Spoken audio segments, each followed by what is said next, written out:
সেই ফ্যাসিবাদ মুক্ত বাংলাদেশে আমাদের প্রত্যাশা ছিল, এদেশের জনগণের আকাঙ্ক্ষা ছিল যে আমরা একটি নতুন বাংলাদেশ বিনির্মাণ করব, একটি নতুন বাংলাদেশ পাবো, যে বাংলাদেশে থাকবে না কোনো রাজনৈতিক হানাহানি, থাকবে না কোনো রক্তপাত, থাকবে না কোনো মারামারি, কাটাকাটি, চাঁদাবাজি, টেন্ডারবাজি। এরকম একটি সুন্দর সোনার বাংলাদেশ পাওয়ার আকাঙ্ক্ষা নিয়েই কিন্তু জনগণ গত 5ই আগস্ট বাংলাদেশকে ফ্যাসিবাদ মুক্ত করেছিল। কিন্তু অত্যন্ত দুঃখের এবং পরিতাপের বিষয়, আজকে আমরা বিভিন্ন রাজনৈতিক দল নির্বাচনের কথা বলছি, সংস্কারের কথা বলছি, বিচারের কথা বলছি, কিন্তু বাস্তবায়ন করতে নির্বাচন, সংস্কার, বিচার এই কার্যক্রমগুলোর অগ্রগতি কতটুকু সেটা কিন্তু বড় একটি প্রশ্নের বিষয়। ইতিমধ্যে আমরা দেখতে পাচ্ছি আগামী ডিসেম্বর কিংবা ফেব্রুয়ারি কিংবা এপ্রিল যখনই নির্বাচন দিক বা নির্বাচন হোক, কিন্তু নির্বাচনের যে প্রাইম কন্ডিশন, যে ফান্ডামেন্টাল কন্ডিশন, যে একটি অবাধ, সুষ্ঠু, নিরপেক্ষ পরিবেশ তৈরি করা, লেভেল প্লেইং ফিল্ড তৈরি করা, এমন একটি এনভায়রনমেন্ট তৈরি করা যেখানে প্রত্যেকটি রাজনৈতিক দলের প্রার্থীরা নির্ভয়ে নির্বিঘ্নে তাদের নিজ নিজ এলাকায় ক্যাম্পেইন করতে পারবে, গণসংযোগ করতে পারবে, মিটিং মিছিল করতে পারবে। আসলে এরকম কোনো পরিস্থিতি, পরিবেশ, এনভায়রনমেন্ট বাংলাদেশে এই মুহূর্তে এক্সিস্ট করে কিনা সেটি কিন্তু আজকে প্রশ্ন সাপেক্ষ, এবং আমি সেই প্রশ্নটি আপনাদের মাধ্যমে দেশবাসীর কাছে রাখতে চাই। ইতিমধ্যে আমরা দেখেছি গণ অধিকার পরিষদের বিপ্লবী সভাপতি, ডাকসুর সাবেক ভিপি জনাব নুরুল হক নূর, যিনি বারবার কারা নির্যাতিত হয়েছেন, ফ্যাসিবাদের আমলে সবচাইতে বেশি নির্যাতনের শিকার হয়েছেন এবং ফ্যাসিবাদের আমলে শত শত হামলার শিকার হয়েছেন, বাধার সম্মুখীন হয়েছেন, তারপরেও কিন্তু দমে যান নাই। ভিপি নুরুল হক নূরের উপরে তার নির্বাচনী এলাকা পটুয়াখালীতে সেখানেও বাধা দেওয়া হয়েছে, হামলা চালানো হয়েছে এবং তাকে এক প্রকারের অবরুদ্ধ করে রাখা হয়েছিল ঘন্টার পরে ঘন্টা। এরকম একটা পরিস্থিতির মধ্যে আমরা যদি সামনের দিকে প্রসিড করি, অগ্রসর হই, তাহলে ডে বাই ডে আমার মনে হয় পরিস্থিতি উন্নতির চাইতে অবনতির দিকে যাওয়ার সমূহ সম্ভাবনা রয়েছে। এই জন্য আমরা বলেছি যে নির্বাচন হওয়ার যে ফান্ডামেন্টাল কন্ডিশন, যে প্রাইমারি কন্ডিশন, সেটা যতদিন না পূরণ হয়, বাস্তবায়ন হয়, যতদিন না আমরা আসলে জনগণের সামনে হাজির করতে পারি, ততদিনে ওই নির্বাচনের তফসিল বলেন বা নির্বাচনের ঘোষণা বলেন, এরকম কোনো বিষয় হলে সেটা হবে অর্থহীন। আমরা এই বাংলাদেশের মাটিতে আর কোনো রকিব মার্কা, হুদা মার্কা নির্বাচন দেখতে চাই না। আমরা এই বাংলাদেশের মাটিতে আর কোনো পেশি শক্তি ওই ভোট কেন্দ্র দখল, একজনের ভোট আরেকজন দিয়ে দিবে, এরকম কোনো ধোঁয়াশাপূর্ণ নির্বাচন, একতরফা নির্বাচন আর এই বাংলার মাটিতে আমরা দেখতে চাই না। তাই আগামী যে নির্বাচন, সেই নির্বাচন যখনই হোক, এই নির্বাচন হতে হবে শতভাগ ফ্রি অ্যান্ড ফেয়ার, অবাধ এবং সুষ্ঠু। এই নির্বাচনে প্রত্যেকটি দল, প্রত্যেকটি প্রার্থী নির্ভয়ে নির্বিঘ্নে যাতে অংশগ্রহণ করতে পারে এবং ভোটাররা যাতে নির্ভয়ে ভোট কেন্দ্রে গিয়ে তাদের পছন্দ মতো প্রার্থীকে ভোট দিয়ে নির্বাচিত করতে পারে, এরকম একটি পরিবেশ তৈরি করতে হবে। এই পরিবেশ যতদিন না তৈরি হচ্ছে, যতদিন না এই আলামত আমরা পাচ্ছি, ততদিনে আসলে নির্বাচনের কথা বলা, নির্বাচনের জন্য তাগাদা দেওয়া, এটা আসলে একবারে অর্থহীন হয়ে যাবে। আজকে আমরা অবাক হয়ে লক্ষ্য করি, বিএনপি এই মুহূর্তে বাংলাদেশের সবচাইতে বড় রাজনৈতিক দল, এই বিষয়ে কোনো সন্দেহের অবকাশ নেই। একই সাথে আমরা বিগত সময়ে ফ্যাসিবাদ বিরোধী লড়াই করেছি কাঁধে কাঁধ রেখে। আমরা একসাথে হাতে হাত রেখে আওয়ামী ফ্যাসিবাদ মুক্ত বাংলাদেশ বিনির্মাণের জন্য লড়াই করেছি। হামলার শিকার হয়েছি, জেলে গিয়েছি, রিমান্ডে গিয়েছি। কিন্তু অত্যন্ত দুঃখের বিষয়, বিএনপির একজন নেতা হাসান মামুন পটুয়াখালী, সে আমাদের দলের সভাপতির উপরে যে ধরনের ন্যাক্কারজনক আচরণ করেছে, তার সেই নির্বাচনী গণসংযোগে বাধা দিয়েছে। গণ অধিকার পরিষদের সভাপতিকে ঘন্টার পরে ঘন্টা তার সন্ত্রাসীরা অবরুদ্ধ করে রেখেছিল। এরপরেও বিএনপির পক্ষ থেকে আমরা আজ পর্যন্ত সাংগঠনিক কোনো সিদ্ধান্ত আমরা জানতে পারি নাই, কিংবা কোনো অ্যাকশনও পর্যন্ত নেওয়া হয় নাই, ন্যূনতম একটা শোকজ পর্যন্ত করা হয় নাই। তাহলে আমাদের দীর্ঘদিনের আন্দোলনের সঙ্গী, যাদের সাথে কাঁধে কাঁধ মিলিয়ে আমরা আন্দোলন করেছি, সংগ্রাম করেছি, তাদের তৃণমূলের নেতারা কিংবা তাদের কোনো ছোট গোছের কোনো নেতা এরকম একটা ফ্যাসিস্ট আচরণ করার পরেও তার বিরুদ্ধে যদি বিএনপি সাংগঠনিক সিদ্ধান্ত না নেয়, শোকজ না করে কিংবা অ্যাকশন না নেয়, তাহলে ভবিষ্যতে অন্যান্য যে দলের প্রার্থী যারা, তারা আসলে কতটুকু নিরাপদ, নির্ভয়ে, নির্বিঘ্নে আসলে ক্যাম্পেইন, গণসংযোগ, মিটিং মিছিল করতে পারবে, এটি কিন্তু বড় একটা প্রশ্নের বিষয়। একই সাথে আমি আরেকটি প্রশ্ন করতে চাই, ভিপি নুরুল হক নূরকে আরো 2-4টা নেতার মতো এক পাল্লায় মাপলে কিন্তু হবে না। ভিপি নুরুল হক নূর বাংলাদেশের বৃহৎ একটি রাজনৈতিক দলের প্রধান। এই মুহূর্তে গণ অধিকার পরিষদকে যদি আমরা ক্যাটাগরাইজ করি, বিএনপি জামাতের পরেই আমাদের গণ অধিকার পরিষদের অবস্থান। এই গণ অধিকার পরিষদ একমাত্র দল যার সাংগঠনিক ভিত্তি বাংলাদেশের তৃণমূল পর্যন্ত বিস্তৃত। আমাদের প্রত্যেকটা ইউনিয়ন পর্যন্ত কমিটি রয়েছে, ওয়ার্ড পর্যন্ত কমিটির কার্যক্রম চলছে। এরকম জনভিত্তি গণভিত্তি বাংলাদেশের কয়েকটি রাজনৈতিক দল রয়েছে। একমাত্র বিএনপি, এরপরে জামাত, তারপরে কিন্তু আমাদেরই সেই সাংগঠনিক শক্তি তৃণমূল পর্যন্ত বিস্তৃত। এবং নুরুল হক নূর ডাকসুর নির্বাচিত ভিপি ছিলেন, অসংখ্য হামলা মামলার শিকার হয়েছে। তার মতো একজন নেতা বরিষ্ঠ কণ্ঠস্বরের সাথে যে আচরণ করা হয়েছে, এরপরেও বিএনপির পক্ষ থেকে কোনো অ্যাকশন নেওয়া হয় নাই। এটা আমাদেরকে পীড়া দেয়, আমাদের নেতাকর্মীদের পীড়া দেয়। তারা প্রচন্ড রকম ক্ষুব্ধ। সেই জায়গা থেকে আমরা বলেছি আমাদের কারো প্রতি মান অভিমান ক্ষোভ কোনোটাই নেই। আমাদের বক্তব্য একটাই, নির্বাচনের আগে অবশ্যই নির্বাচনী পরিবেশ শতভাগ নিশ্চিত করতে হবে। নির্বাচনী পরিবেশ শতভাগ নিশ্চিতকরণ ছাড়া ফ্রি অ্যান্ড ফেয়ার ইলেকশনের পূর্ব শর্ত হিসাবে অবাধ সুষ্ঠু নিরপেক্ষ নির্বাচনের সেই প্রিভিয়াস বা প্রি কন্ডিশন হিসাবে যে ধরনের এনভায়রনমেন্ট দরকার, সেই এনভায়রনমেন্ট নিশ্চিতকরণ ছাড়া আসলে কোনো নির্বাচনের দিকে আমরা এগিয়ে যেতে পারি না। তবে এখানে বলে রাখা দরকার, আমরা কিন্তু নির্বাচনের বিরুদ্ধে নই। অবশ্যই নির্বাচন হতে হবে। নির্বাচন গণতন্ত্রের অন্যতম শর্ত, অপরিহার্য শর্ত। নির্বাচন অবশ্যই হতে হবে। নির্বাচন না হলে একটি দেশ বিপদে যাওয়া কিংবা দেশকে নিয়ে দেশি বিদেশি চক্রান্তকারীরা এই দেশকে বিপদে ফেলার যে নানান ষড়যন্ত্র ইতিমধ্যে তারা অব্যাহত রেখেছে, এগুলো আরো ডে বাই ডে শক্তিশালী হবে এবং তারা এগুলোকে আরো প্রলম্বিত করবে। এই জন্য আমরা বলছি নির্বাচন অবশ্যই দরকার, নির্বাচন হতে হবে। তবে নির্বাচনের আগে বিচার এবং সংস্কারের যে কথাগুলো বলছি এবং নির্বাচনী পরিবেশের যে কথাগুলো বলছি, এগুলো অবশ্যই নিশ্চিত করতে হবে।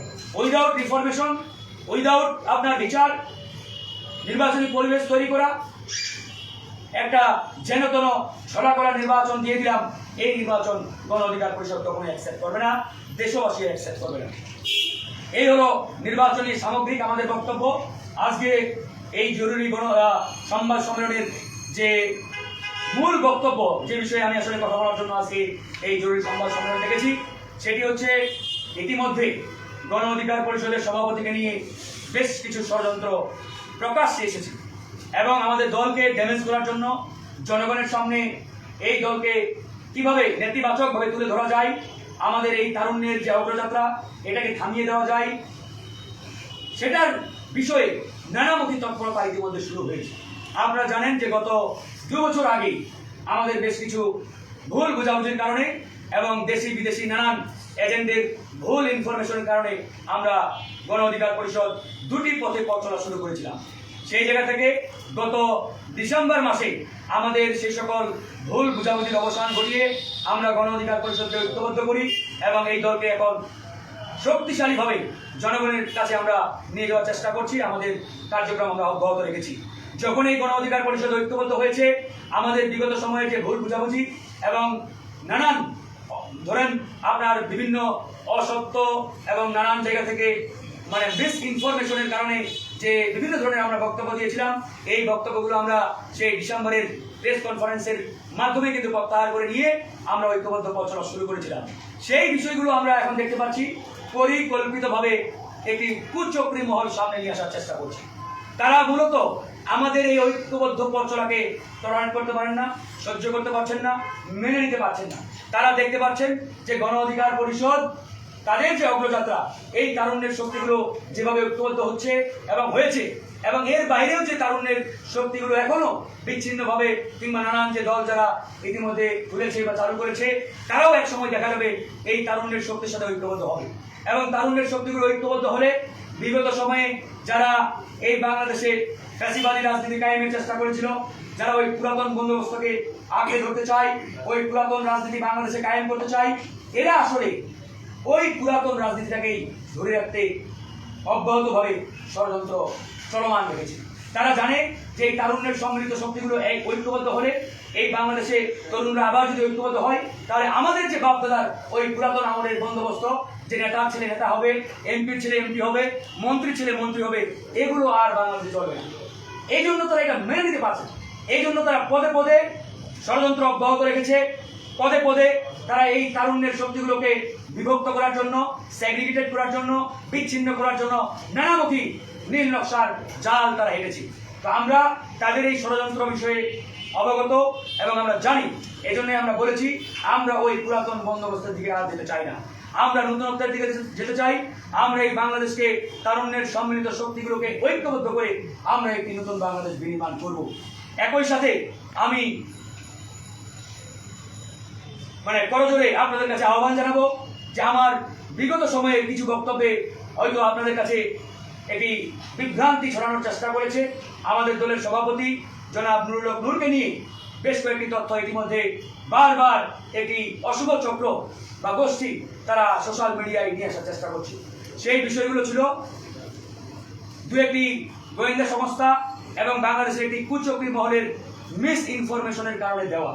মানুষ যেহেতু ভুলের ঊর্ধ্বে নয়, আমি আমার সেই বক্তব্যগুলো আজকের এই সংবাদ সম্মেলনের মাধ্যমে আবারও প্রত্যাহার করছি এবং আমি অনুরোধ জানাবো, মানুষ যেহেতু ভুলের ঊর্ধ্বে নয়, আমার এই বক্তব্যের কারণে কেউ যদি কষ্ট পেয়ে থাকেন আমি আন্তরিকভাবে দুঃখিত এবং ক্ষমা প্রার্থী। একই সাথে আমাদের এই তারুণ্যের শক্তিগুলোকে যাতে ঐক্যবদ্ধভাবে আমরা সামনের দিকে এগিয়ে নিতে পারি, নতুন বাংলাদেশ বিনির্মাণের যে লড়াই শুরু করেছি এই লড়াইকে যাতে বেগবান করতে পারি এবং জনগণকে আমরা যাতে একটি নতুন বাংলাদেশ উপহার দিতে পারি, এই জন্য আপনাদের দোয়া সহযোগিতা আমাদের একান্তভাবে দরকার এবং প্রয়োজন। এই বিষয়টি আপনারা অবশ্যই খেয়াল রাখবেন। আরেকটি বিষয়, ইতিমধ্যে সরকারের পক্ষপাতিত্ব নিয়ে নানামুখী আলোচনা শুরু হয়েছে। আমরা স্পষ্ট করে বলছি, এই সরকার কোনো রাজনৈতিক দলের সরকার নয়। এই সরকার একটি নন পলিটিক্যাল গভর্নমেন্ট। এই সরকারের চোখ হবে নিরপেক্ষ চোখ। প্রত্যেকটি রাজনৈতিক দলকে নিউট্রাল এবং নিরপেক্ষ চোখ দিয়ে দেখতে হবে। ইতিমধ্যে দুটো বিষয় আমাদের সামনে এসেছে। একটি হচ্ছে লন্ডনে প্রধান উপদেষ্টা বিএনপির অ্যাক্টিং চেয়ারপারসন তারেক রহমানের সাথে একটি বৈঠক করেছে। এই বৈঠককে আমরা সাধুবাদ জানিয়েছি এবং ইতিবাচকভাবে দেখছি। বৈঠক যে কোনো পলিটিক্যাল পার্টির সাথে হতে পারে, নেতাদের সাথে হতে পারে, এটা নিয়ে কোনো আপত্তি নেই। বৈঠকটাকে আরো আমি মনে করি বাংলাদেশের জন্য একটা ইতিবাচক পরিবেশ তৈরি করেছে। কিন্তু যে বিষয়টি ইতিমধ্যে আপনারা অনেকেই হয়তো অ্যাড্রেস করছেন না বা সামনে আনছেন না, বা যেটি নিয়ে ইতিমধ্যে সমালোচনা বা আলোচনার জন্ম দিয়েছে, সেটি হচ্ছে এটা জয়েন্ট প্রেস স্টেটমেন্ট, যেটি মিডিয়াতে সামনে আনা হয়েছে। আমাদের বক্তব্য ছিল এরকম, এই স্টেটমেন্টটি বিএনপির অ্যাক্টিং চেয়ারপারসন ভার্সাস প্রধান উপদেষ্টা না হয়ে যদি এই স্টেটমেন্টটি এভাবে হতো যে প্রধান উপদেষ্টা ভার্সাস বিএনপি প্লাস অন্যান্য ফ্যাসিবাদ বিরোধী রাজনৈতিক দলগুলোর সম্মিলিত সমন্বয়ে একটা স্টেটমেন্ট জাতির সামনে হাজির হতো, তাহলে কিন্তু এই প্রশ্নগুলো আজ আমাদের সামনে কোনোভাবে আসতো না। আজকে অনেকেই বলাবলি শুরু করছে যে আগামী নির্বাচন কি বিএনপি একাই করবে, ওরাই অংশগ্রহণ করবে, আর কোনো দল অংশগ্রহণ করবে না, নাকি বিএনপিকে নিয়ে এই সরকার আগামী ইলেকশন এককভাবে করতে চায়? এই প্রশ্নগুলো ফেলে দেওয়ার মতো নয়। এই জন্যই আমরা এই সরকারকে পরামর্শ দিয়েছি, বলেছি যে এই ধরনের স্টেটমেন্ট দেওয়ার আগে অবশ্যই স্টেক হোল্ডার যারা, যে সকল রাজনৈতিক দল বিগত ফ্যাসিবাদ বিরোধী লড়াইয়ে অংশগ্রহণ করেছিলেন, তাদের সাথে আলোচনা করে একটা জয়েন্ট স্টেটমেন্ট দিলে সবচাইতে ভালো হতো। কিন্তু তারা সেটা না করে যেটি করেছেন, এই কারণে কিন্তু আজকে এই ধরনের নানান প্রশ্ন আজকে আমাদের সামনে হাজির হয়েছে। তারপরেও বলবো, যাই হোক, আলোচনা সমালোচনা সেই বক্তব্য আসলে তারা তাদের জায়গা থেকে দিয়েছেন। আমরা আশা করব কি আলোচনা হয়েছে তার বিস্তারিত ব্যাখ্যা সহ তারা যদি জাতির সামনে হাজির করেন, আমাদের সামনে বিষয়টা আরো খোলাসা হবে। এটা গেল একটা পার্ট। আরেকটি বিষয়, সরকার ইতিমধ্যে একটি নির্দিষ্ট দলকে অনেকভাবে পিছন থেকে পৃষ্ঠপোষকতা করে যাচ্ছে। জাতীয় নাগরিক পার্টিকে তারা যেভাবে সাপোর্ট এবং সমর্থন পিছন থেকে দিয়ে যাচ্ছেন, এটা আসলে এই সরকারের নিরপেক্ষতাকে মারাত্মকভাবে প্রশ্নবিদ্ধ করে। নানাভাবে তারা এখন পর্যন্ত রেজিস্ট্রেশন পায়নি, কিন্তু দেখবেন ঐক্যমত্য কমিশন কিংবা প্রধান উপদেষ্টার সাথে যে বৈঠকগুলো হয় রাজনৈতিক দলগুলো, সেখানে তারা একটা এক্সট্রা প্রিভিলেজ পায়। অন্যান্য দলের 2 জন থাকলে তারা 4 জন চলে যায়। এরকম নানান কারণে আজকে কিন্তু সরকারকে প্রশ্নবিদ্ধ করার নানান রাস্তা তারাই তুলে দিচ্ছে। এই জায়গা থেকে সরকারকে আরো সতর্ক এবং সজাগ থাকতে হবে।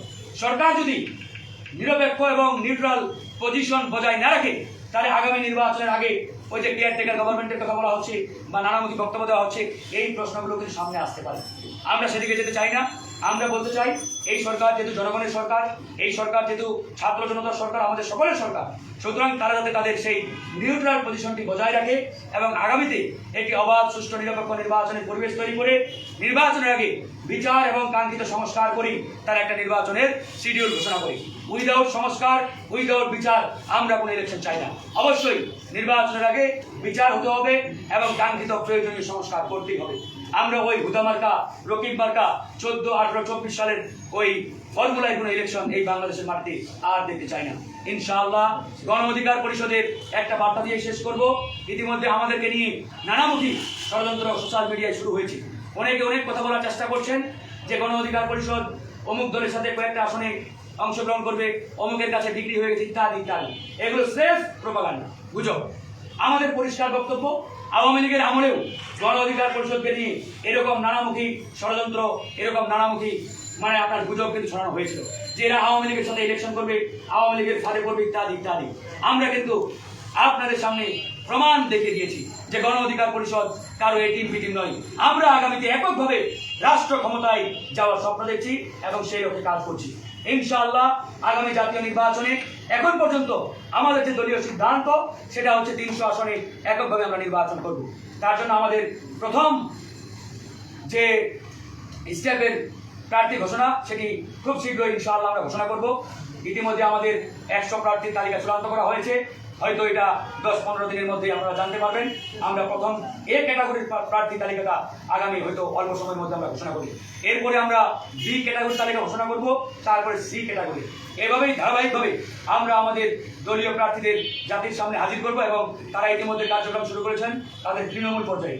তাই এরকম নানামুখী গুজব ছড়িয়ে আমাদের ইমেজকে ডাউন করার যারা চেষ্টা করছেন এরা মূলত ইভিল, এরা মূলত এই তারুণ্যের শক্তিগুলোকে ঐক্যবদ্ধ দেখতে চায় না। এরা ভালো করুক, এরা জাতির সামনে নতুন বাংলাদেশ বিনির্মাণের স্বপ্ন নিয়ে হাজির হোক, এটা তারা চায় না। এই জন্যই তারা এই গুজবগুলো ছড়িয়েছেন। আমি অনুরোধ জানাবো সাংবাদিক ভাইদের এরকম গুজবে আপনারা কান দিবেন না। গণ অধিকার কি করতে চাই সেটা সময় এবং পরিবেশ বলে দিবে। এখন পর্যন্ত আমাদের সিদ্ধান্ত এটাই, পরবর্তীতে কি হবে সেটা নির্বাচনী পরিবেশ, রাজনৈতিক পরিবেশের উপরে ডিপেন্ড করবে। ধন্যবাদ। কারো প্রশ্ন থাকলে করতে পারেন। হ্যাঁ, আমার একটা প্রশ্ন ছিল। প্লিজ, আপনারা ডিসেম্বরে এর আগে ডিসেম্বরে নির্বাচন চাইছিলেন এই বিএনপির সাথে, আপনারা বলছেন ডিসেম্বর আমরাও নির্বাচন চাই, এরকম একটা কথা বলছেন। হ্যাঁ, এটা কেন বলছেন? আমরা 5ই আগস্টের পরে প্রথমে বলেছিলাম এই অন্তর্বর্তীকালীন সরকারকে অন্ততপক্ষে 2 বছর থাকা দরকার। এই কথা একমাত্র গণ অধিকার পরিষদে বলেছিল। তারপরে আমরা কেন দ্রুত নির্বাচনের কথা বললাম? যখন আমরা দেখলাম যে এই সরকার জনগণের স্বার্থ বিরোধী, দেশ বিরোধী কিছু সিদ্ধান্ত নেওয়ার চেষ্টা করছে। মায়ানমারকে ওই মানবিক করিডোরের নামে এই দেশটাকে একটা প্রক্সি ওয়ারের দিকে ঠেলে দেওয়ার চেষ্টা করছে। চট্টগ্রাম সমুদ্র বন্দর আরেকটা দেশের হাতে তুলে দেওয়ার চেষ্টা করছে। সেন্ট মার্টিনের মতো একটা সেন্সিটিভ জায়গাকে কি হচ্ছে না হচ্ছে এই দেশের মানুষ জানে না, অন্ধকারের দিকে ঠেলে দেওয়া হবে। এরকম নানামুখী তৎপরতা আমরা যখন দেখলাম তখনই আমরা বললাম যে নো, এইভাবে চলতে পারে না। এদেশের স্বাধীনতা সার্বভৌমত্ব রক্ষায়, এই দেশটাকে ঠিক রাখায় আমাদেরকে একটি দ্রুত নির্বাচনের দিকে এগিয়ে যেতে হবে। এই জন্যই আমরা বলেছিলাম দ্রুত নির্বাচন দিন, রাজনৈতিক সরকারের হাতে ক্ষমতা আপনারা হস্তান্তর করেন, যাতে রাজনৈতিক সরকার দেশ ও জাতির কাছে জবাবদিহি করতে পারে। এজন্যই কিন্তু আমরা সেই কথাগুলো বলেছি, দ্রুত নির্বাচনের তাগা লাগিয়েছি। এখন কথা হচ্ছে আমরা কিন্তু এটাও বলেছি যে নির্বাচনের আগে অবশ্যই প্রয়োজনীয় সংস্কার করতে হবে। এখন সংস্কার বলতে আমরা কি বুঝি? সংস্কার তো এটাই যে নির্বাচনের আগে নির্বাচনী পরিবেশ আপনাকে তৈরি করতে হবে। এখন আপনি ডিসেম্বরে দেন আর ওই অক্টোবরে দেন, যদি নির্বাচনের পরিবেশ না থাকে তাহলে ওই রকি ভুদাবাল্লা নির্বাচন দিয়ে কি লাভ? আপনি বলেন। এই সরকার যদি 3 মাসে নির্বাচনী পরিবেশ তৈরি করতে পারে আমরা ওয়েলকাম জানাবো, আর যদি না হয় তাহলে এই সরকার আরো 8 মাস সময় নিয়ে কোনো অসুবিধা নেই। তবে নির্বাচনী পরিবেশ তৈরি করতে হবে। প্রার্থীরা এলাকায় যাবে, আরেকটি দল সেখানে হামলা চালাবে, আওয়ামী লীগের মতো বাধা দিবে, ঘন্টার পরে ঘন্টা অবরুদ্ধ করে রাখবে, এটা তো হতে পারে না। এটা তো কোনো নির্বাচনী পরিবেশ না ভাই। এটা আওয়ামী লীগের আমলে আমরা দেখেছি যে ভিন্ন মতে ওই অপোনেন্ট যারা থাকে তারা এলাকায় ঢুকতে পারে না, তাদের উপরে আক্রমণ চালানো হয়, রক্তাক্ত করা হয়। তো এরকম সংস্কৃতি তো এই বাংলাদেশে আমরা দেখতে চাই না। এই জন্যই আমরা বলেছি যে নির্বাচনী পরিবেশ তৈরি করতে হবে, সংস্কার করতে হবে, দ্রুত বিচার কার্যক্রম সম্পন্ন করতে হবে। এটা কিন্তু প্রধান উপদেষ্টার সাথে তারেক রহমানের বৈঠকেও একই জয়েন্ট স্টেটমেন্টে বক্তব্যটি আসছে। তিনি কিন্তু স্পষ্ট করে বলেছেন যদি বিচার এবং সংস্কারের কার্যকর অগ্রগতি আমরা করতে পারি তবে ফেব্রুয়ারিতেও ইলেকশন হতে বাধা নেই। তাহলে টাইম জিস্ট কি? সংস্কার এবং বিচার, নির্বাচনী পরিবেশ। আমাদের বক্তব্য এখনো সেটাই। আমরা আমাদের বক্তব্য থেকে সরে আসিনি। আমাদের কথা হচ্ছে নির্বাচন ডিসেম্বরে হলে হোক, ফেব্রুয়ারিতে হলেও আমাদের কোনো আপত্তি নেই। কথা হচ্ছে তার আগে নির্বাচনী পরিবেশ শতভাগ নিশ্চিত করতে হবে, যেখানে একটা অবাধ সুষ্ঠু নিরপেক্ষ নির্বাচন হওয়ার মতো আশ্বস্ত জনগণ হতে পারে। অন্যথায় ওই হুদা রকিব মার্কা নির্বাচন এই বাংলাদেশের মার্কা আমরা দিতে চাই না। ক্লিয়ার কথা বর্তমান ভাই, বিভিন্ন পরিস্থিতি আছে, প্লিজ প্লিজ ধরেন। জি ভাই, বর্তমান যেরকম পরিস্থিতি আছে ফেব্রুয়ারি বা ডিসেম্বরে নির্বাচন হওয়ার মতো কিনা আপনারা কি বলবেন? সেটা তো আমরা বলবো না, সেটা তো জনগণ এবং রাজনৈতিক দলগুলো সামগ্রিকভাবে বলবে। আমরা আমাদের জায়গাটা বলছি যে এখন যে পরিবেশ রয়েছে এই পরিবেশে আসলে শতভাগ ফ্রি অ্যান্ড ফেয়ার ইলেকশন করার মতো পরিবেশ নেই। কারণ এখন পর্যন্ত প্রশাসনের দায়িত্বে যারা রয়েছেন এরা কোনো একটা নির্দিষ্ট দলকে প্রিভিলেজ দিচ্ছেন, সুযোগ সুবিধা দিচ্ছেন, কারো কথায় উঠছেন এবং বসছেন। অনেক জায়গায় আমরা এরকমও তথ্য পেয়েছি যে ডিসিদের কার্যালয় কোনো একটা রাজনৈতিক দলের হেডকোয়ার্টার হিসাবে বা জেলা কার্যালয় হিসাবে ব্যবহার হচ্ছে। তো এরকম যদি হয় ওই রকম ডিসি ওসিদের দিয়ে তো ফ্রি অ্যান্ড ফেয়ার ইলেকশন হবে না। আপনাকে শতভাগ যারা নিউট্রাল নিরপেক্ষ ব্যক্তি তাদেরকে ডিসি চেয়ারে বসাতে হবে, ওসির দায়িত্ব দিতে হবে। এরকম একটা নিট অ্যান্ড ক্লিন নির্বাচনের জন্য একটা এনভায়রনমেন্ট তৈরি করতে হবে, তারপরে আপনি নির্বাচনের কথা বলতে পারবেন। কিন্তু নির্বাচন কখন হবে এটা নিয়ে আমাদের খুব একটা মাথা ব্যথা নেই। ডিসেম্বরে হলেও আমাদের আপত্তি নেই, আমরা প্রস্তুত। ফেব্রুয়ারিতে হলেও আমরা প্রস্তুত। বাট নির্বাচনের আগে নির্বাচনী পরিবেশ শতভাগ নিশ্চিত করতে হবে। আচ্ছা ফারুক ভাই, জি প্লিজ। ইশরাক হোসেনের মেয়রের সাথে নগর ভবনের যে অবস্থা এটা আপনি জানেন। তো আমার প্রশ্নটা হচ্ছে, শপথ না নিয়ে নগর ভবনের বৈঠক এবং বিভিন্ন বিভাগকে কাজের কর্মরত যে কর্মকর্তা কর্মচারী আছে তাদেরকে যে কাজের নির্দেশ দেওয়া, এতে কি অন্তর্বর্তী সরকারের যে কার্যক্রম ওটাকে চ্যালেঞ্জ করা হচ্ছে কিনা আপনি মনে করেন কিনা? আমি আসলে এই ম্যাটারে কথা বলতে চাই না, এটা একটা নির্দিষ্ট দলের একজন নেতার বিষয়ে এরকম একটা পরিবেশ তৈরি হয়েছে। তবে আমি যদি বলতে চাই নগর ভবনে এভাবে তালা মেরে ঘন্টার পরে ঘন্টা দিনের পরে দিন রাখাটা আসলে কোনোভাবে উচিত নয়। এখানে আমি যদি বলেছি, গতকালকেও আমি ওই আরটিভি এর আগের দিন এটিএনও টকশোতে একটা কথা বলেছি যে এই সরকার চাইলে বিএনপির সাথে কথা বলে কিংবা বিএনপির হাইকমান্ড চাইলে সরকার প্রধানের সাথে কথা বলে এই ম্যাটারে তারা কিন্তু একটা দ্রুত সমাধানের দিকে এগিয়ে যেতে পারে। তারা হেড টু হেড কথা না বলে এরকম একটা পরিস্থিতি তৈরি করে জনগণের ভোগান্তি লিঙ্গারিং করার কোনো সুযোগ তাদের নেই। তারা কেন করছে আই ডোন্ট নো। আমাদের কথা হচ্ছে ভাই, যা হয়েছে আইনি মারপ্যাচ আমরা জানি না। আমি নিজে কোনো আইন বিচারক নই কিংবা আইনজীবীও নই। সেই জায়গা থেকে আমার যেটি বক্তব্য, সরকার প্রধানের সাথে বিএনপির হাইকমান্ড কথা বলে বা মিটিং করে কিভাবে এই বিষয়ে একটা সুন্দর সুরাহা করা যায়, দ্রুত সমাধান করা যায়, তারা করতে পারে। বাট এটা কেন করছেন এই প্রশ্নটা আপনারা করতে পারেন। কারণ আইনের বিষয়ে কি আছে না আছে আমি জানি না। কালকে আমাদের সাথে এক সিনিয়র আইনজীবী ছিলেন আপনার ওই সুপ্রিম কোর্টের, তিনি বলছেন এটা হাইকোর্টের কোনো রায় নয়, এটা হচ্ছে আপনার ওই ট্রাইব্যুনালের রায়। এখানে অনেক তারা আইনের ব্যাখ্যা দিলেন। আবার কেউ বলছেন তাদের মেয়াদ শেষ হয়ে গেছে, আবার তাদের পক্ষ থেকে আইনের ব্যাখ্যা আরেক রকম। এই যে একটা সামগ্রিক ঘোলাটে পরিস্থিতি, এই পরিস্থিতি সমাধানের জন্য আমি মনে করি বিএনপির হাইকমান্ডের উচিত প্রধান উপদেষ্টার সাথে মিটিং করে অতি দ্রুত এই সিটি কর্পোরেশন ইস্যুটার একটা দ্রুত সমাধানের দিকে এগিয়ে যাওয়া। সিটি কর্পোরেশনটা মারাত্মক গুরুত্বপূর্ণ একটা প্রতিষ্ঠান। ঢাকা দক্ষিণ সিটি কর্পোরেশনে যেখানে প্রায় 1.5 কোটি থেকে 2 কোটি মানুষ বোধহয় বসবাস করে। তো এই হিউজ জনগোষ্ঠীকে আপনি এরকম একটা বিপদের মধ্যে ফেলে রেখে ঘন্টার পরে ঘন্টা আপনি ধরেন যে সিটি কর্পোরেশন অবরুদ্ধ করে রাখবেন, এটা আসলে কাম্য নয়। আমরা এই জন্যই বলবো বিএনপিকে আহ্বান জানাবো, সরকার প্রধানকে আহ্বান জানাবো, আপনারা অতি দ্রুত হাইকমান্ডের সাথে আলোচনা করে বা বিএনপির হাইকমান্ড সরকার প্রধানের সাথে আলোচনা করে এই বিষয়ে একটা সুন্দর সমাধানের দিকে এগিয়ে যাবে, এটাই সুন্দর হবে। ভাই, বিপিনের উপরে আক্রমণকে কেন্দ্র করে আপনারা দলীয়ভাবে কোনো পদক্ষেপ নিচ্ছেন কিনা একটু জানাবেন। এই যে আজকের প্রেস কনফারেন্সে আমি তো বক্তব্য দিলাম, আমরা দলীয়ভাবে এটাই বলছি যে নির্বাচনী পরিবেশ তৈরি করতে হবে। নির্বাচনী পরিবেশ ছাড়া তো আসলে এটা তো আসলে বলার অপেক্ষা রাখে না। আজকে যিনি হামলাটি চালিয়েছেন সে হচ্ছে বিএনপির নির্বাহী কমিটির সদস্য। বিএনপির নির্বাহী কমিটিতে শত শত নেতা আছে, এরকম সদস্য। সে আপনার ওই পটুয়াখালীর হাসান মামা, তো সে এরকম একটা ঘটনা ঘটালো একটা দলের প্রধান হিসেবে। সেটা আমি ফারুক হাসানের সাথে ঘটলেও খুব একটা আপত্তি ছিল না, বা ধরেন যে বক্তব্যটা ভিন্ন। কিন্তু দলের প্রধান, এবং সেটা জেনাতন দল না, এই মুহূর্তে বাংলাদেশের থার্ড পলিটিক্যাল পার্টি, এইরকম একটা দলের প্রধানের সাথে এরকম একটা ঘটনা ঘটলো, অথচ বিএনপির হাইকমান্ড থেকে কোনো বক্তব্য নেই, কোনো অ্যাকশন নেই। তো সেটা তো আসলে আমরা তো বলতেই পারি যে এটা হয়তো শীর্ষ নেতাদের এখানে একটা সিগন্যাল ছিল, না থাকলে তো হতে পারে।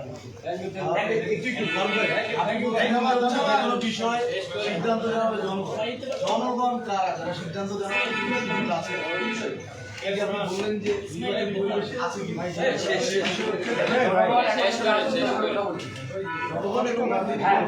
জনগণের সুযোগ আছে।